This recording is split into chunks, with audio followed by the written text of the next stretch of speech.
ತಪ್ಪಿದಾಗ ಮಾತು ಹುಡುಕುತ್ತಾನೆ. ಜಾಗೃತನಾದಾಗ ಮೌನವೇ ಹಾಡಾಗುತ್ತದೆ. ಗುರು ಮಾತಲ್ಲ, ಗುರು ರೂಪವಲ್ಲ, ನಿಶಬ್ದ ಸಾನ್ನಿಧ್ಯ.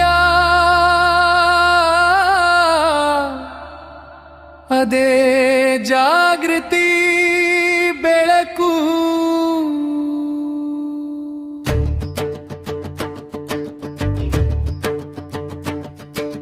ತಿಳಿದವನಲ್ಲ ಗುರು, ಬೋಧಕನಲ್ಲ ಗುರು, ಅಜ್ಞಾನ ಕರಗುವ ಕ್ಷಣವೇ ಗುರು.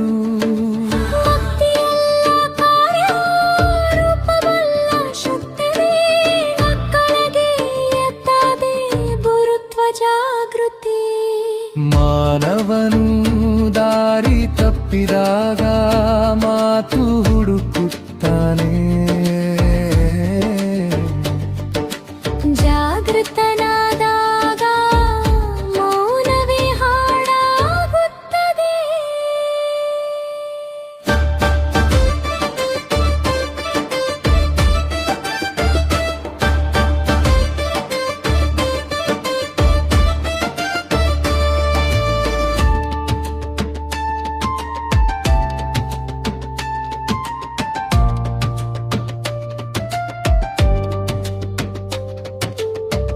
ಗುರುಗಳ ಗುರು ಎಂದರೆ ಮೇಲೊಬ್ಬನಲ್ಲ, ಮೂಲ ಸ್ಥಿತಿ ಮೌನದ ನೆಲ.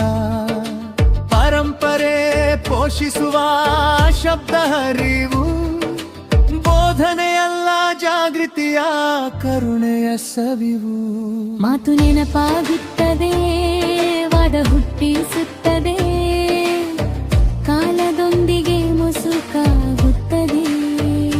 ಮೌನ ಅನುಭವವಾಗುತ್ತದೆ, ಅಂತರಂಗಕ್ಕೆ ಇಳಿಯುತ್ತದೆ, ಕಾಲಾತೀತವಾಗಿ ಜೀವಿಸುತ್ತದೆ. ದರ್ಶನ ಕಣ್ಣಿಗಲ್ಲ ಒಳದೃಷ್ಟಿಗೆ, ಕನಸು ಅಜಾಗೃತದ ಬಾಗಿಲಿಗೆ. ಅಂತರಂಗದ ಧ್ವನಿ ನಾನು ಕರಗಿದ ಕ್ಷಣ, ಕಲ್ಪನೆಯಲ್ಲ ಶುದ್ಧ ಮನಸ್ಸಿನ ಸಂಕೇತ.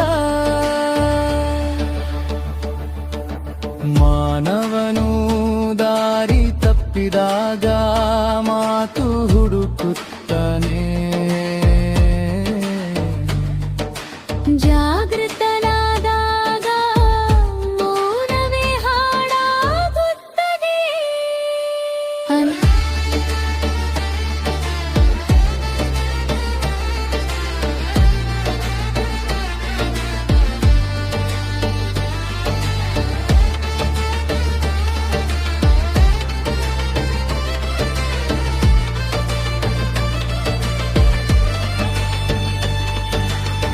ಶಿಷ್ಯರನ್ನು ಕರೆಯುವುದಿಲ್ಲ, ಸ್ಥಿತಿ ಕರೆಯುತ್ತದೆ.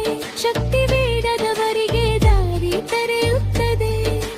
ಅದ್ಭುತಗಳಲ್ಲ, ಅಹಂಕಾರವಲ್ಲ, ಪರಿಪಕ್ವತೆ ಅದೇ ಕರೆಯುವಿಕೆ ಫಲ.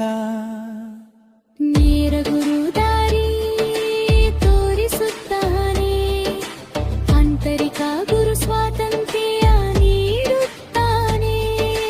ಗುರುವಿನ ಕೆಲಸ ಶಿಷ್ಯನನ್ನು ಗುರು ಮಾಡುವುದು, ಅವಲಂಬನೆ ಮುರಿದು ಜಾಗೃತಿ ಬೆಳಗುವುದು.